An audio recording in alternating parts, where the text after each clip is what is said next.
আসসালামু আলাইকুম। আমি তানিয়া সুলতানা রোশনি বগুড়া থেকে বলছি। আপনাদের সামনে নিয়ে হাজির হয়েছি একটি কুর্তি।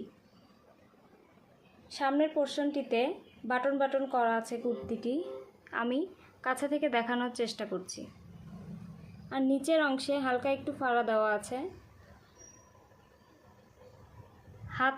হাত থাকছে ফোল্ডিং, ইচ্ছা করলে আপনারা ফোল্ডিং করতে পারবেন। আমি দেখিয়ে দেওয়ার চেষ্টা করছি।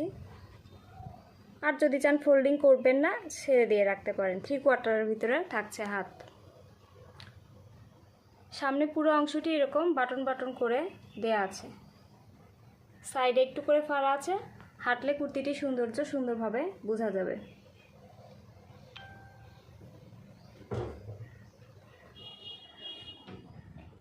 এই কুর্তিটি 38 সাইজ এবং 44 সাইজ অ্যাভেলেবল আছে।